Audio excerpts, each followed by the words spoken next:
In a sleepy coastal town in the west of Greece, residents have awoken to a scene straight out of a horror movie. For almost 1,000 feet, a sinister veil has descended along the shore of the lagoon.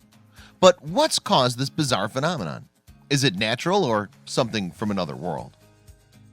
From the tip of the remotest mountain to the bottom of the deepest sea trench, planet Earth has many diverse and beautiful wonders up its sleeve. But although the landscapes of the world can often inspire wonder and awe, there are many corners of this planet where things get a little weird. But while we might expect the strange side of Mother Nature to rear its ugly head at the bottom of the ocean or in the depths of the thickest forest, there are some places where it might catch us by surprise. For example, the picturesque town of Aitoliko in the Aitolia-Ikarnania region of Greece. With a town located on an island in the middle of two glass-like lagoons, Aitoliko is known by the locals as Little Venice. But unlike the famously spooky Italian town, this sun-drenched Greek island seems like the last place on Earth that something strange and eerie might take place.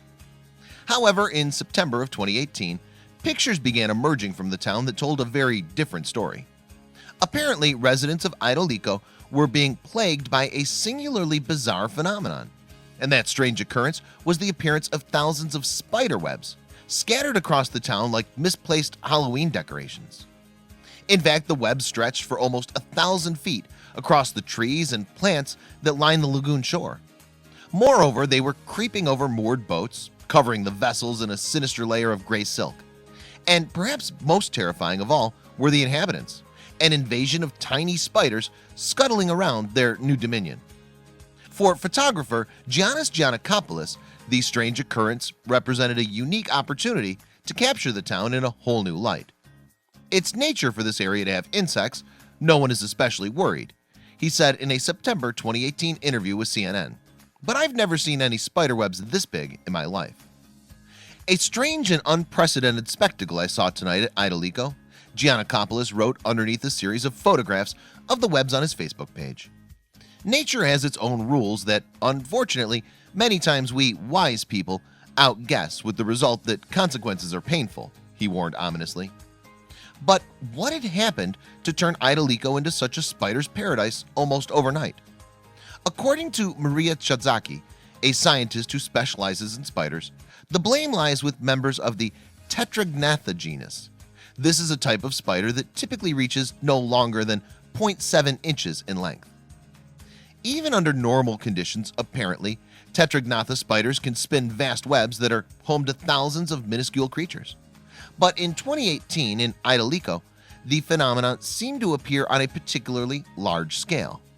And according to Fotis Pergantis, a Greek biologist and head of the nearby Messalongi National Lagoon Park, the reason's simple. Apparently, Tetragnatha spiders love to eat gnats, and Aitoliko had no shortage of the flying insects during the summer of 2018.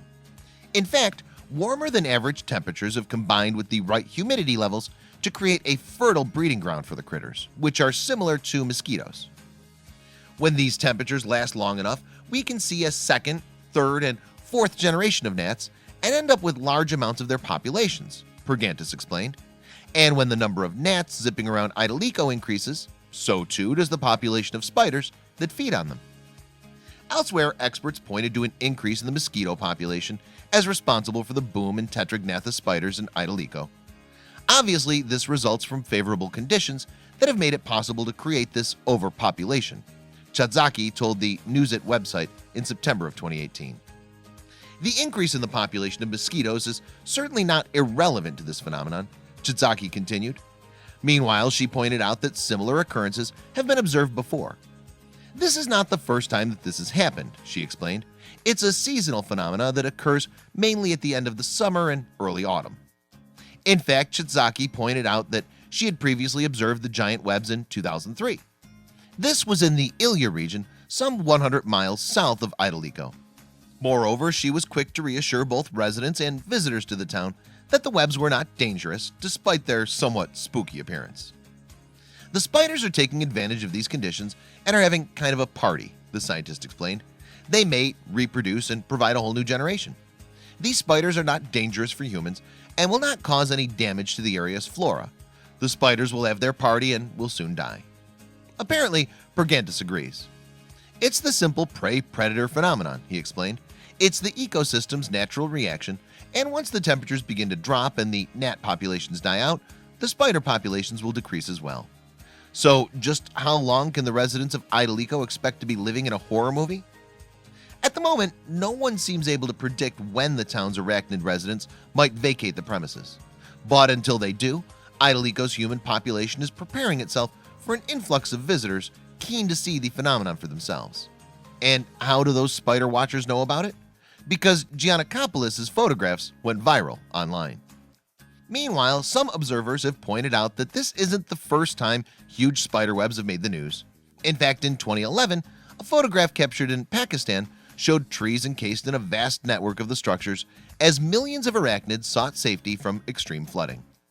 Similarly, in 2012, rising floodwaters caused thousands of giant wolf spiders to descend on Wagga Wagga in Australia. Indeed, entire properties were carpeted in their silvery webs. As in Pakistan and Greece, the effect was terrifying, although experts acknowledge that the creatures meant little harm to humans. Hopefully, the residents of Idalico can take solace in this as they wait for their own arachnid visitors to move on. Check out these other videos from Let Me Know. If you haven't made the move to subscribe to our channel, all you need to do is click on that red subscribe button. Thank you for watching.